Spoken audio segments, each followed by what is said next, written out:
Bonjour, je m'appelle Walid Zouache et je suis franco-algérien, d'un père algérien, d'une mère française. Et dans ma vie, à un moment donné, dans l'adolescence, je me suis beaucoup cherché. Et à un moment dans ma vie, j'ai cru que l'islam était la vérité.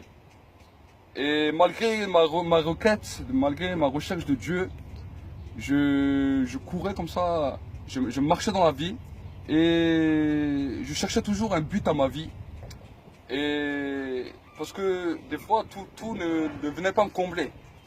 Mais un jour, en 2004, alors qu'on m'a invité à l'église, alors que je connaissais bien déjà l'église, mais que personnellement, pour moi, l'église n'était pas la vérité, les chrétiens n'avaient pas la vérité, on m'a invité dans une réunion. Et quand on m'a invité dans cette réunion, le frère qui m'a amené à la fin, il m'a donné une Bible. Et j'ai pris cette Bible et je l'ai ramenée chez moi. Et quand j'ai ramené cette Bible chez moi, pendant quelques jours, je regardais cette Bible et je rigolais. J'ai dit, ces chrétiens sont malades. Et je dis, moi, j'aime pas lire. Et ces chrétiens, ils s'amusent à lire ce livre. Ils doivent mettre au moins 10 ans pour le lire.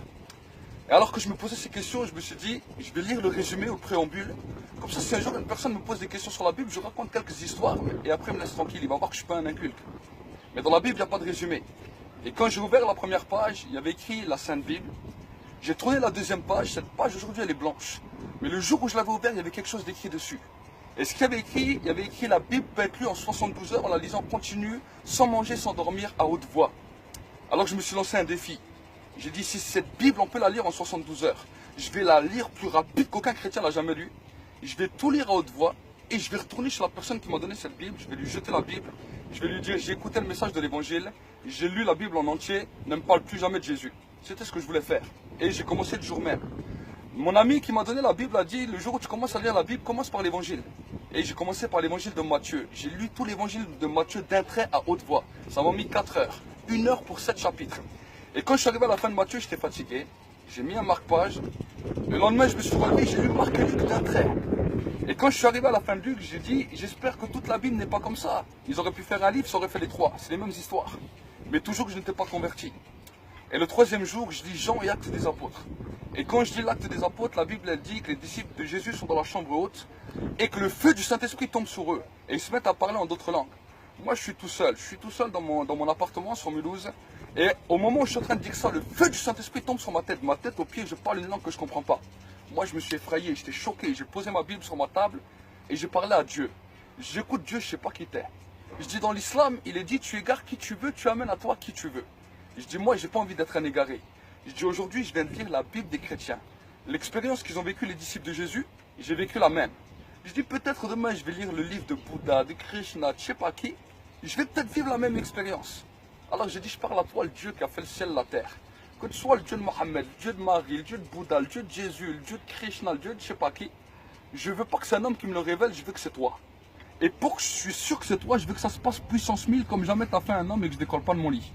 Mais sache une chose, si pendant toute cette vie que je suis sur cette terre, tu m'as jamais dit quel est le vrai chemin, quelle est la vraie vérité, le jour où j'arrive au paradis devant toi, tu pourras jamais dire que je t'ai jamais cherché. J'ai fermé ma Bible, je suis allé me coucher, je croyais que Dieu allait me répondre par l'islam. Le soir, Dieu m'a rien dit. Mais le lendemain, quand je me suis levé, je suis sorti dehors, j'ai fait ce que j'avais à faire, je suis rentré chez moi, je me suis un peu assoupi, j'ai dormi. Je n'avais ni bu, ni fumé. Et tout d'un coup, quand j'ai voulu me relever, j'étais paralysé. Juste ma tête qui bougeait, tout mon corps était paralysé. Et je commence à dire, ça y est, j'ai fait tellement de bêtises, Dieu m'a puni. Et quand je commence à dire ça, je vois une vision qui est devant moi. J'appelle souvent cela la télé de Dieu. À l'époque, je disais la télé de Dieu. Mais je vois cette vision qui est là, ouverte devant moi. Et je me vois, moi, avec mon meilleur ami, en train de lui prêcher l'évangile. Et quand je vois ça, je refuse cette vision. J'ai dit, non, ça, c'est pas moi. Je dis, premièrement, je ne suis pas un prêcheur, je suis un gars de quartier. Deuxièmement, je ne suis pas un chrétien, je suis un musulman. Je refuse cette vision. J'ai combattu contre cette vision jusqu'au moment où j'entends la voix de Dieu audible qui me parle et qui me dit, sans Jésus, tu ne peux pas être sauvé.